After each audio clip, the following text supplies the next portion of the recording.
It is the early hours of June 6, 1944, and in a briefing tent somewhere on the south coast of England, a young American lieutenant unrolls a sheet of paper across a trestle table.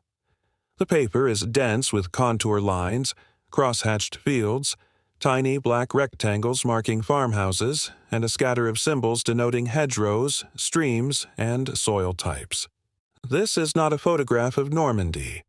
It is something arguably more dangerous to the German war machine, a topographic map so precise that a man could use it to find a specific gate in a specific hedge on a beach he had never seen.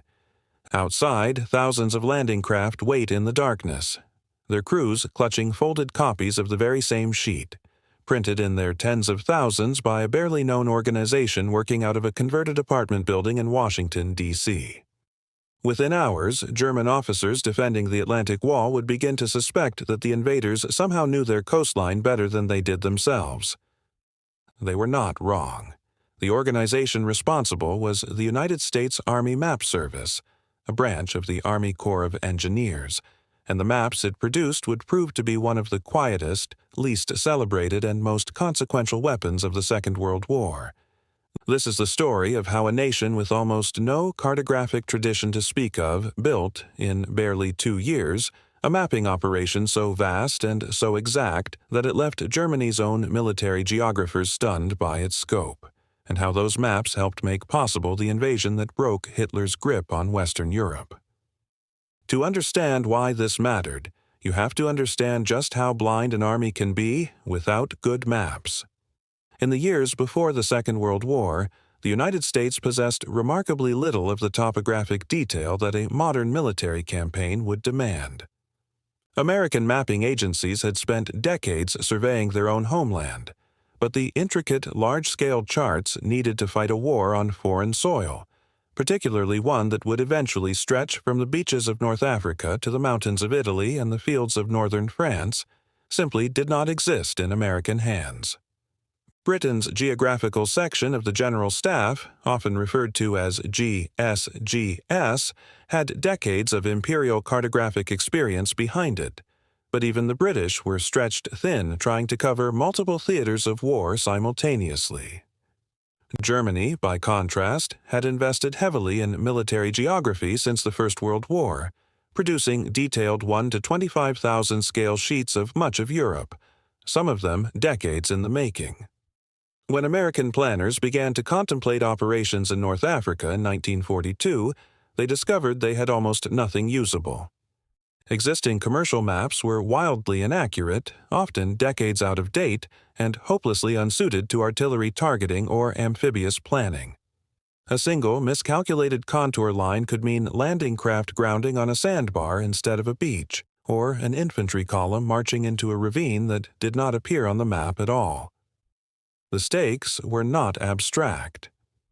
In the confusion of the Kasserine Pass fighting in Tunisia in February 1943, American forces suffered painfully for their unfamiliarity with terrain that German units, operating from superior maps and local reconnaissance, exploited with brutal efficiency. It became clear to the War Department that the United States could not fight, let alone win, a global war using borrowed charts and hastily sketched approximations. What was needed was an entirely new capability, built from nothing, and built fast enough to support operations that were already being planned for 1943 and 1944. The scale of the task was staggering. Planners eventually estimated that a full invasion of continental Europe alone would require tens of thousands of individual map sheets, covering beaches, road networks, drainage systems, forest cover, and soil composition, updated constantly as aerial reconnaissance revealed new German fortifications. No comparable American organization existed to do this work. One would have to be built almost from scratch, and quickly. The task fell to the Army Map Service, formally established in 1942 through the consolidation of the Engineer Reproduction Plant with the Cartographic section of the War Department General Staff, all operating under the Corps of Engineers. Headquartered in Washington and staffed initially by a modest corps of surveyors, geodesists, and printers, The AMS grew at extraordinary speed once the demand for invasion mapping became clear. Central to its wartime credibility was Floyd W. Howe, an American surveyor and geodesist who held a commission in the Corps of Engineers and led a specialist unit known as Howe Team, tasked with some of the most technically demanding geodetic work of the war. The AMS did not work in isolation. In May 1942, it entered into a formal arrangement with the British GSGS, an understanding that became known as the Loper-Houghton Agreement, which divided responsibility for mapping different regions of the world between the two Allied cartographic services and ensured, crucially, that when American and British units fought side by side, they were reading from identical, standardized sheets rather than two competing and possibly contradictory versions of the same ground. This was not glamorous work, but it was exacting. Cartographers combined captured German survey data, pre-war commercial charts, and a constant stream of fresh aerial photography flown by reconnaissance squadrons over occupied Europe, then triangulated these sources against one another to build up a picture of the ground more accurate in places than anything the Germans themselves possessed of their own defensive positions. Stereoscopic viewers allowed technicians to examine paired aerial photographs and extract precise elevation data, essentially reconstructing three-dimensional terrain from two flat images, a technique that let mapmakers plot the gradient of a beach approach or the depth of a drainage ditch to within a matter of feet. The presses themselves, housed in the engineer reproduction plant, ran continuously, and by the account of the organization's own post-war history, the Army Map Service operated 24 hours a day, 6 days a week, for the duration of the conflict, an industrial rhythm closer to a wartime munitions factory than a government drafting office. Sheets were revised again and again as new photographic reconnaissance identified freshly dug German gun emplacements or altered beach obstacles, meaning that a map printed in April 1944 might already differ meaningfully from one printed just weeks earlier. For the Normandy invasion alone, roughly 3,000 distinct map sheets were prepared, covering not just the beaches themselves but the road networks, rail lines, river crossings, and defensive belts stretching many miles inland, work that formed a small but vital part of an overall production run that reached some 40,000 different maps by the war's end. To put that scale into perspective, imagine attempting to produce a detailed, individually surveyed street atlas for every town between the English Channel and the Rhine, then reprinting large sections of it every few weeks as new intelligence arrived, all while keeping the entire operation secret from an enemy actively trying to discover exactly what you knew about his defenses. The physical process behind each sheet was slower and more painstaking than the finished product ever let on. A single map might pass through the hands of a dozen specialists before it was fit to print, photo interpreters poring over freshly developed negatives with magnifying loops, draftsmen transferring elevation data by hand onto a master plate, color separators preparing the individual print runs needed to render roads, water, and vegetation in their own distinct inks, and proofreaders checking grid references against whatever captured German survey markers could be obtained.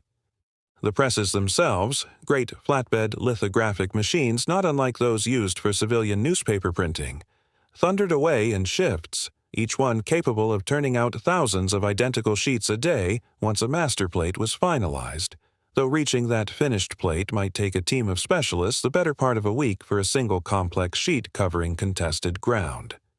Paper stock had to be tough enough to survive a soldier's pocket through mud, seawater, and rough handling, yet light enough that a company could carry the dozens of individual sheets needed to cover its assigned sector without the load becoming its own burden.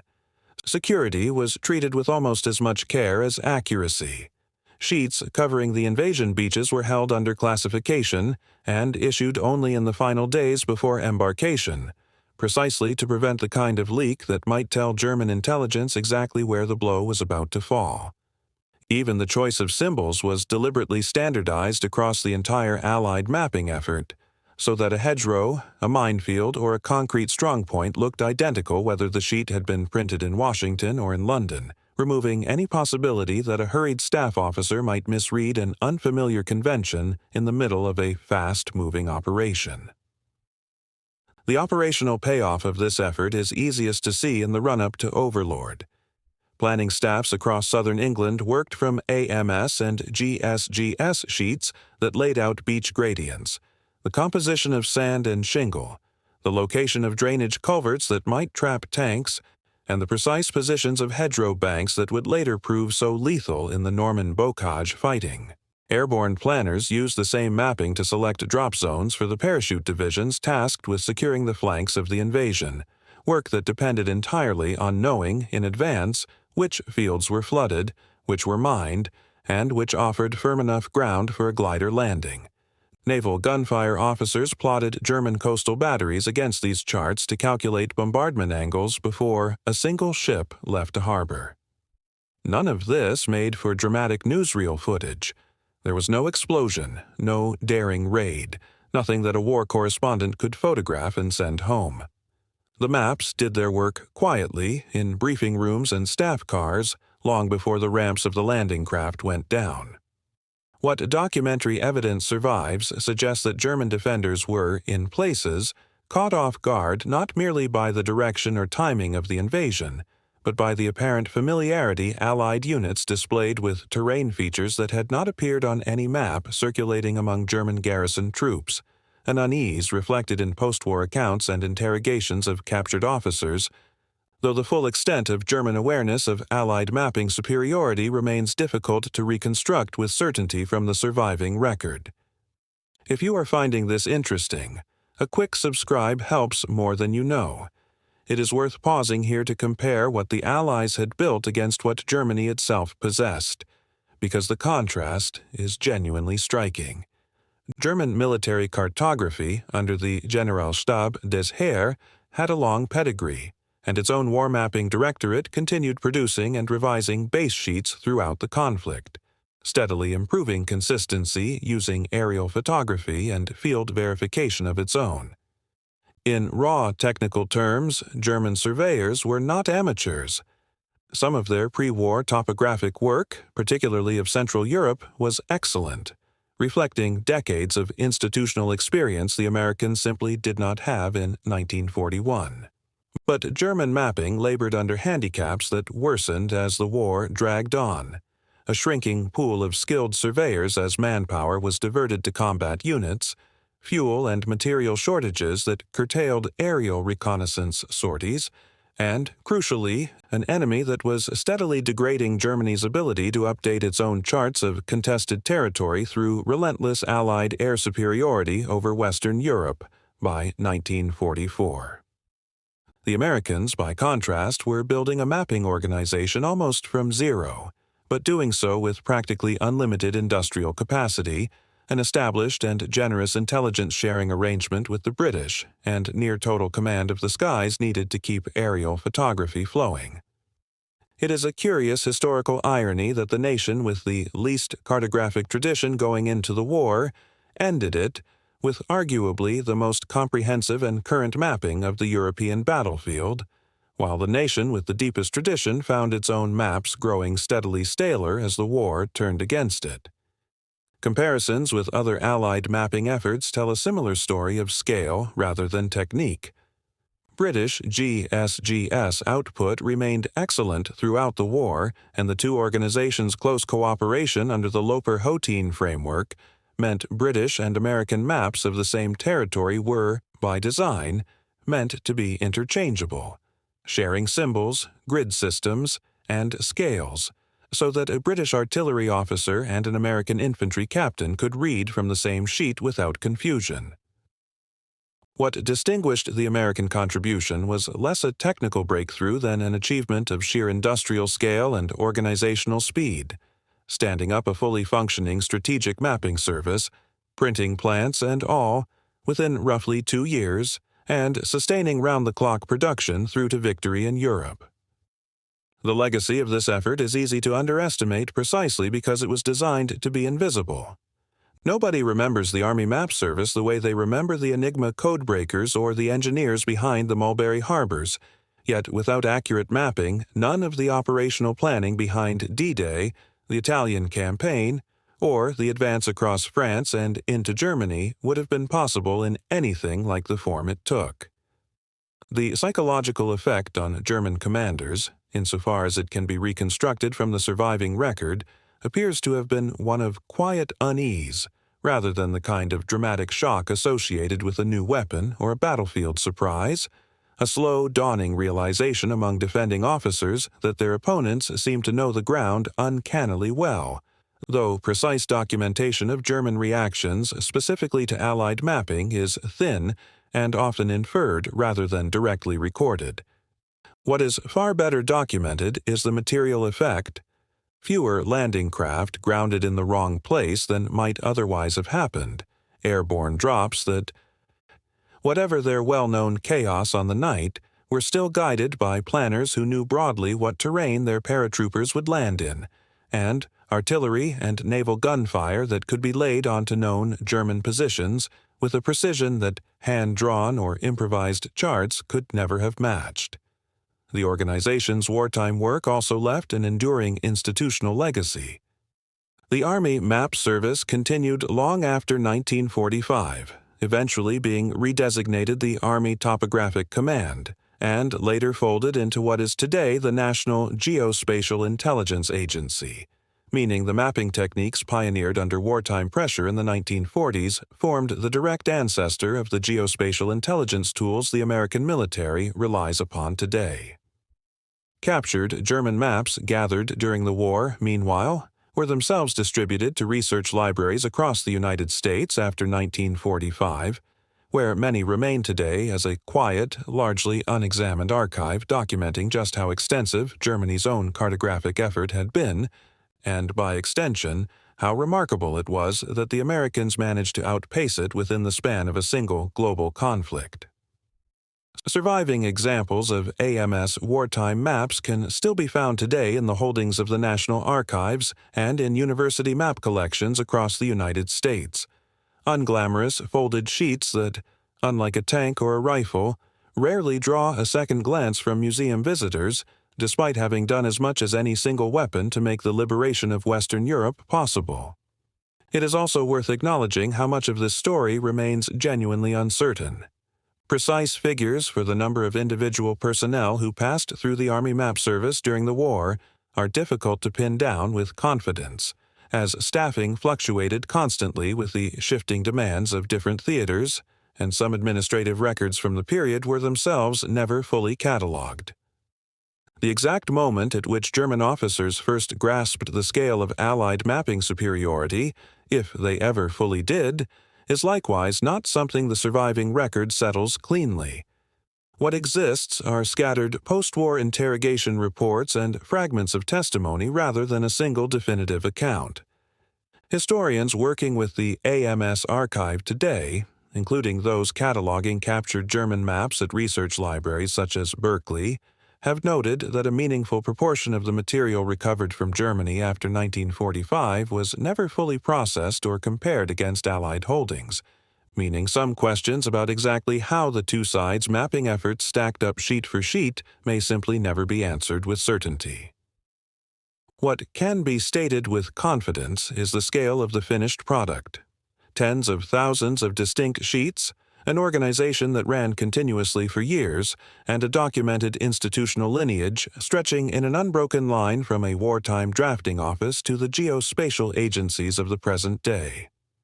Return for a moment to that briefing tent on the south coast of England, the young lieutenant with his unrolled sheet of paper, the thousands of identical copies folded into the pockets of men who would storm ashore within hours. There was no explosion in that tent, no roar of engines, nothing a camera crew would have thought worth filming.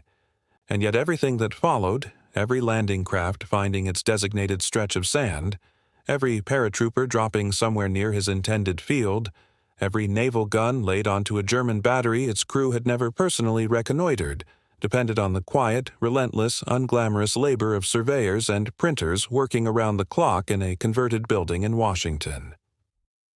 It was not a secret weapon in the way a rocket or a code-breaking machine was a secret weapon. It was something more fundamental: knowledge, precisely rendered, distributed at a scale no adversary could match. Germany had the tradition. Germany had the decades of surveying experience. What Germany did not have by 1944 was the industrial capacity, the air superiority, or the manpower to keep its own maps current while its enemies produced fresh ones by the tens of thousands. The United States Army Map Service built, almost from nothing, a capability that let Allied commanders see the ground of occupied Europe with a clarity that outstripped what its own defenders possessed of their own coastline. That is the quiet shock at the heart of this story. Not a single dramatic weapon, but an entire invasion fought, in part, on the strength of paper. Hitler's generals had built the Atlantic Wall on ground they thought they knew. The men landing on it, it turned out, knew it better.